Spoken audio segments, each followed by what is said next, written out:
Bahasa Indonesia kembali menjadi pembicaraan. Hal itu bermula ketika Perdana Menteri Malaysia, Dato' Sri Ismail Sabri Yaakob, mengusulkan bahasa Melayu sebagai bahasa resmi ASEAN. Sebelumnya, usulan penggunaan bahasa Melayu disampaikan oleh Perdana Menteri Malaysia, Ismail Sabri Yaakob, saat bertemu Presiden Joko Widodo dalam pertemuan bilateral di Istana Kepresidenan, Jakarta pada Sabtu 2 April 2022. Ismail menyatakan Presiden Jokowi sudah setuju memperkuat bahasa Melayu menjadi bahasa resmi kedua ASEAN. Tapi pernyataan itu diluruskan oleh Menlu Retno Marsudi. Ia menjelaskan, Malaysia baru sebatas menyampaikan usulan kepada RI. Sementara, pemerintah RI belum memutuskan rumpun bahasa Melayu digunakan sebagai bahasa resmi ASEAN. Nadiem dengan tegas menolak usul tersebut. Sebaliknya, Nadiem lebih mengedepankan bahasa Indonesia sebagai kandidat utama bahasa resmi ASEAN.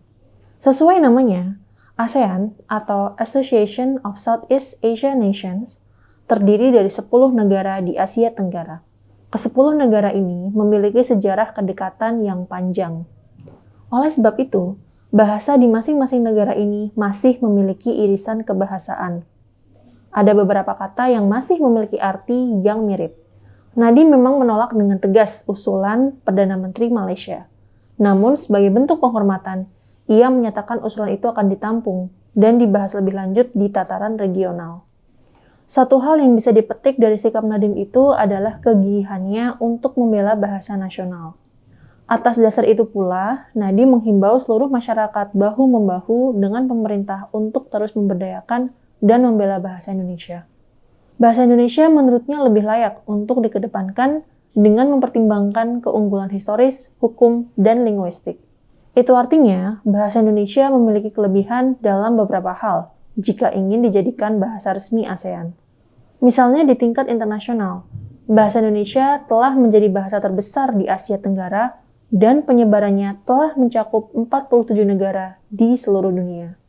Ini adalah fakta yang tidak bisa ditolak. Bahasa Indonesia dituturkan oleh banyak negara, karena di Indonesia sendiri penuturnya juga sudah banyak. Negara-negara yang berkepentingan dengan Indonesia harus mempelajari bahasa Indonesia.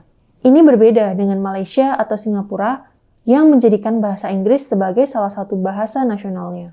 Warga dari negara asing cukup datang ke negara-negara itu dengan bahasa Inggris. Ditambah lagi, pembelajaran bahasa Indonesia untuk penutur asing atau BIPA juga telah diselenggarakan oleh 428 lembaga di seluruh dunia.